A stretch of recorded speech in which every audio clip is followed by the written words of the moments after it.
क्या वजह है कि अमेज़न रिवर का पानी जब समुद्र में दाखिल होता है तो फौरन नमकीन नहीं होता? साइंटिस्ट कहते हैं कि अमेज़न रिवर सिर्फ एक रिवर नहीं बल्कि एक पूरा प्लेनेट है। एक ऐसी रिवर जो नाम भी बदलती है, रंग भी बदलती है और हैरत अंगेज तौर पर कभी कभी उल्टे डायरेक्शन में भी बहना शुरू कर देती है। और अब इसके नीचे एक घोस्ट रिवर का सबूत भी मिल चुका है। अमेज़न के नीचे एक सीक्रेट रिवर जो शायद आज तक इंसानी आंख से छुपकर बह रही थी। नाज़रीन, क्या आपको मालूम है कि एक्सप्लोरर्स ने अमेज़न रिवर को पहले समंदर समझ लिया था, और ऐसा सोचने की उनके पास एक ठोस वजह भी थी। इस दरिया का साइज और ताकत इतनी है कि यकीन करना मुश्किल हो जाता है। अमेज़न रिवर सिर्फ एक सेकंड में तकरीबन 29,000 क्यूबिक मीटर पानी समुद्र में छोड़ती है, यानी पूरी दुनिया की एक सेकंड में होने वाली वाटर कंजप्शन से भी तकरीबन 1.5 गुना ज्यादा। ये इतना ज्यादा फ्रेश वाटर है कि अमेज़न के बाद अगली 7 सबसे बड़ी रिवर्स भी मिलकर इतना पानी समुद्र में नहीं छोड़ती। यहाँ तक कि पूरी दुनिया में हर गुजरता वक्त जितना भी फ्रेश वाटर समुद्र में गिर रहा है उसमें 20% हिस्सा सिर्फ अमेज़न रिवर का है। अमेज़न रिवर की चौड़ाई खुश्क मौसम में ही 10 किलोमीटर तक होती है, और बरसाती मौसम की बात करें तो कुछ जगहों पर ये 48 किलोमीटर तक फैल जाती है। इस सीजन में इसके किनारे पर खड़े होकर अगर दूसरे किनारे को तलाश करने की कोशिश की जाए तो समंदर की तरह हॉरिजॉन पर नजर ओझल हो जाती है, लेकिन दूसरा किनारा नजर नहीं आता। और यही वजह है कि मुकामी लोग इसे द रिवर सी का नाम देते हैं। और जब अर्ली एक्सप्लोरर्स यहाँ आए तो उनको लगा कि शायद ये कोई रिवर नहीं बल्कि समंदर है। लेकिन हैरत की बात यह है कि इतनी बड़ी होने के बावजूद दुनिया की सबसे लंबी रिवर पर अभी तक एक्सपर्ट्स एक पेज पर नहीं आ सके। स्कूल की टेक्स्ट बुक्स में नाइल रिवर की लंबाई को अमेज़न से भी ज्यादा बताया जाता है, लेकिन अमेज़न वॉल्यूम के एतबार से नाइल से काफी ज्यादा बड़ी है। मेजरमेंट के हिसाब से नाइल रिवर की लंबाई तकरीबन 6,650 किलोमीटर के आसपास है, जबकि अमेज़न की लंबाई 6,400 किलोमीटर बताई जाती है। इस हिसाब से नाइल 250 किलोमीटर लंबाई से जीत जाती है। लेकिन कहानी यहाँ खत्म नहीं होती। साउथ अमेरिकन साइंटिस्ट ने सैटेलाइट के जरिए अमेज़न का सोर्स दोबारा मैप किया। उनका मानना है कि अगर आप अमेज़न का असली सोर्स को भी काउंट करो, एंडीज के पहाड़ों में जहाँ से पानी ओरिजिनेट हो रहा है, तो उस हिसाब से अमेज़न की लंबाई नाइल से काफी ज्यादा बन जाती है। कुछ स्टडीज के मुताबिक अमेज़न की लंबाई 6,800 किलोमीटर से 7,000 किलोमीटर तक बताई गई है। लेकिन फिर भी कुछ रिसर्चर्स कहते हैं कि नाइल लंबी है, जबकि कुछ अमेज़न को दुनिया की सबसे लंबी रिवर कहते हैं। यहाँ जंग अभी तक चल रही है। 100% अभी तक इसका फैसला नहीं हो सका, लेकिन एरिया, वॉल्यूम और क्लाइमेट इफेक्ट के हिसाब से इसमें कोई शक नहीं कि अमेज़न दुनिया की सबसे बड़ी रिवर है। अमेज़न रिवर जैसे जैसे घने जंगलात के बीच सफर करती जाती है, वैसे वैसे ही अपना नाम भी बदलती है और अपना रंग भी। एंडीज के पहाड़ों में जहाँ इसका जन्म होता है वहाँ इसको अपुरिमक कहते हैं, और उकायाली के मुकाम पर लोग इसे अमेज़न कहते हैं। लेकिन इस बीच ये रिवर 4 मरतबा अपना नाम बदलती है। लेकिन ब्राजील में कहानी थोड़ी डिफरेंट है। वो लोग इसे तब तक अमेज़न नहीं बोलते जब तक ये अपना रंग ना बदले। इस सैटेलाइट इमेज में आप देख सकते हैं कि मनाउस के मुकाम पर एक तरफ मिट्टी वाला पानी आ रहा है और एक तरफ काला पानी। जब ये दोनों पानी मिलते हैं तो ब्राजीलियंस इसे अमेज़न रिवर कहते हैं। लेकिन यहाँ पर भी कुछ अजीब देखने को मिलता है। मिट्टी जैसा ब्राउन पानी अगले कई 100 किलोमीटर तक इस काले पानी के साथ मिक्स नहीं हो पाता, जैसे तेल और पानी आपस में मिक्स नहीं होते। और ऐसा इस वजह से होता है क्योंकि ये काला पानी रियो नेग्रो का है, जो दूसरी डायरेक्शन से आ रहा है। इसका टेम्परेचर, स्पीड और इसमें मौजूद मिनरल्स की डेंसिटी अमेज़न रिवर से काफी अलग है, इसलिए ये फौरन एक दूसरे से मिक्स नहीं हो पाती। आगे चलकर यही पानी आपस में मिक्स हो जाते हैं और फिर एक ही नाम रह जाता है, अमेज़ोनस, यानी अमेज़न रिवर। अमेज़न रिवर का बेसिन का एरिया कैलकुलेट करें तो ये 70 लाख स्क्वायर किलोमीटर का एरिया बनता है। इस एरिया में 8 पाकिस्तान या 2 इंडिया जैसे मुल्क फिट आ सकते हैं। जी हाँ, वो भी अपने अपने रिवर के साथ। या फिर अमेज़न रिवर बेसिन में रशिया हटाकर पूरा यूरोप भी फिट किया जा सकता है, और उसके बाद भी इतनी जगह बच जाएगी कि एक पाकिस्तान जैसा मुल्क फिट आ जाए। और अगर बारिशों के दौरान इसकी चौड़ाई की बात की जाए तो इतनी ज्यादा हो जाती है कि किसी भी नॉर्मल रिवर के साथ इसको कंपेयर करना बेकार लगता है। शायद यही वजह है कि अमेज़न रिवर दुनिया की वो वाहिद रिवर है जिस पर आज तक कोई ब्रिज नहीं बनाया जा सका। सबसे अजीब बात यह है कि अमेज़न रिवर से जब पानी अटलांटिक ओशन में आकर गिरता है तो समंदर में काफी दूर दूर तक नमक कम हो जाता है। एक वक्त था जब अटलांटिक ओशन से गुजरने वाले सेलर्स साहिल के बहुत दूर से ही पानी निकाल कर इस्तेमाल किया करते थे, क्योंकि उसमें नमकियात बहुत कम होती थी। तो यूं कहा जाए कि अमेज़न रिवर सिर्फ जमीन पर ही नहीं बल्कि समंदर पर भी अपना असर छोड़ती है तो गलत नहीं होगा।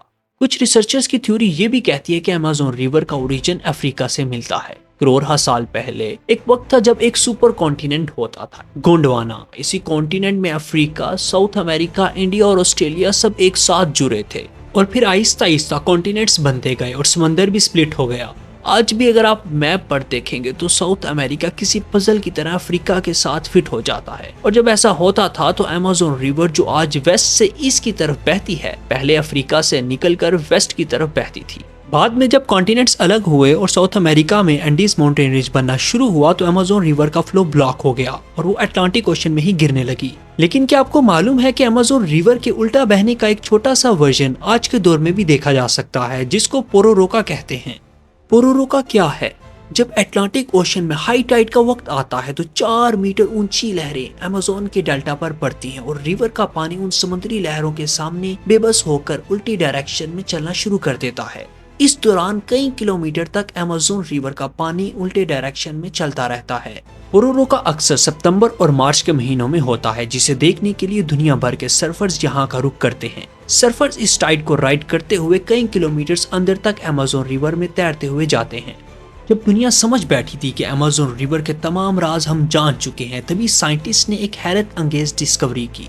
अमेज़न रिवर के नीचे एक दूसरा दरिया की मौजूदगी। जी हाँ, अमेज़न रिवर बेसिन से 4 किलोमीटर नीचे ग्राउंड वाटर का एक आहिस्ता बहता हुआ दरिया भी मौजूद है, जिसे हम हमजा का नाम देते हैं। 2011 में ब्राजीलियन जियोफिजिस्ट की एक टीम ने इस छुपे हुए दरिया का ऐलान किया और अपने lead researcher doctor valley Hamza के नाम पर इसे रियो हमजा का नाम दिया। हमजा रिवर पानी का बाकायदा दरिया नहीं, यह हकीकत में एक बहुत बड़ा अंडरग्राउंड वाटर सीपेज का बहाव है, लेकिन ये ऊपर अमेज़न रिवर के बिल्कुल नीचे और उसके साथ साथ आगे बढ़ता है। दोनों का बहाव एक ही डायरेक्शन में है, यानी वेस्ट से ईस्ट की तरफ। साइंटिस्ट का मानना है कि हमजा का ओरिजिन एंडीज के पहाड़ों के नीचे से होता है और ये भी अटलांटिक ओशन ही जाकर गिरता है, लेकिन अमेज़न रिवर की तरह नहीं बल्कि समंदर की गहराई में। इन दोनों रिवर्स का डिफरेंस देखा जाए तो हमजा अमेज़न रिवर से कहीं ज्यादा चौड़ा है। जहां अमेज़न की चौड़ाई ज्यादा से ज्यादा 50 किलोमीटर तक रिकॉर्ड की गई है, हमजा की चौड़ाई 200 से 400 किलोमीटर तक रिकॉर्ड हो चुकी है। लेकिन इसमें बहने वाला पानी बहुत स्लो है, सिर्फ चंद मिलीमीटर पर सेकंड की स्पीड और वॉल्यूम का अंदाजा 3900 क्यूबिक मीटर पर सेकंड लगाया गया है। लेकिन आखिर जमीन से 4 किलोमीटर नीचे इस छुपी हुई रिवर का पता ही कैसे चला?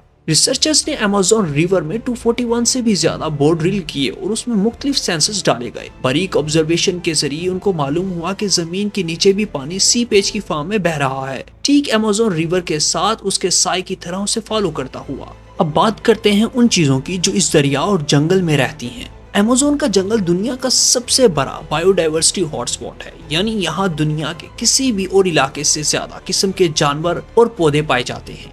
लेकिन माजी में यहाँ ऐसे जानवर रहते थे जिन्हें देखकर आज का इंसान दहशत से ही मर जाए।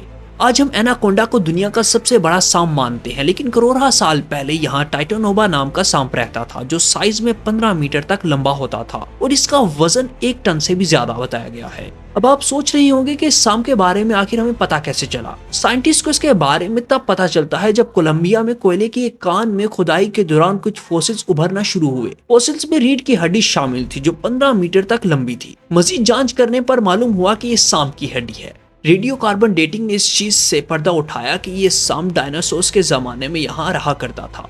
आज का सबसे लंबा पाइथन भी इसके सामने एक कीड़ा लगता है।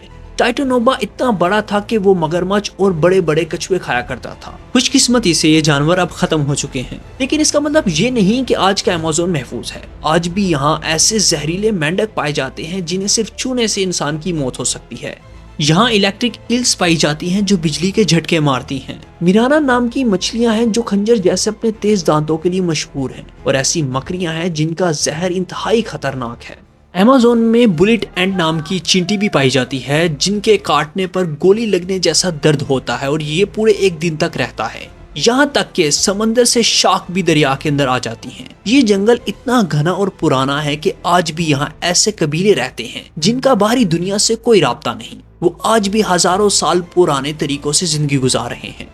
लेकिन एक और राज है जो अभी हाल ही में खुला है, और वो है अमेज़न की खोई हुई तहजीबें। सदियों से ये माना जाता था कि अमेज़न का माहौल इतना सख्त है कि यहाँ कोई भी बड़ी सिविलाइजेशन या शहर आबाद नहीं हो सकता। लेकिन यहाँ पर भी आर्कियोलॉजिस्ट गलत साबित हुए। बोलिविया के घने जंगलात में साइंटिस्ट को ऐसी चीजें मिली हैं जिन्होंने तारीख को हिलाकर रख दिया है। LIDAR टेक्नोलॉजी, जो एक किस्म का लेजर स्कैनर है, उसको इस्तेमाल करते हुए साइंटिस्ट ने जंगल की जमीन के नक्शे बनाए। हैरतअंगेज तौर पर उनको वहाँ बड़े बड़े पिरामिड्स और शहरों के निशानात मिले। ये कैसारावा कल्चर के लोग थे जो आज से तकरीबन 600 से 1000 साल पहले यहाँ रहते थे। ये लोग बहुत तरक्की याफ्ता थे। उन्होंने जंगल के बीच में 22 मीटर ऊंचे मिट्टी के पिरामिड्स बनाए थे। उन्होंने पानी के लिए नहरें खोदी थी और एक शहर को दूसरे शहर से मिलाने के लिए सीधी सड़कें भी बनाई थी जो कई किलोमीटर तक फैली हुई थी। ये सड़कें इतनी सीधी थी कि लगता है कि किसी इंजीनियर ने डिजाइन की हो। तहकीक से मालूम पड़ता है कि यह शहर तकरीबन 1400 AD यानी 400 AD के करीब वीरान हो गया। लेकिन क्यों, ये आज तक कोई नहीं जानता। शायद कोई बीमारी आई थी या मौसम में तब्दीली या फिर कोई जंग। ये मिस्ट्री अभी तक एक मिस्ट्री है। उम्मीद करते हैं नाज़रीन आपको ये वीडियो खूब पसंद आई होगी। वीडियो पसंद आने की सूरत में कमेंट, लाइक और शेयर करते हुए सब्सक्राइब करना मत भूलिएगा। मिलते हैं अगली शानदार वीडियो में। अल्लाह हाफिज।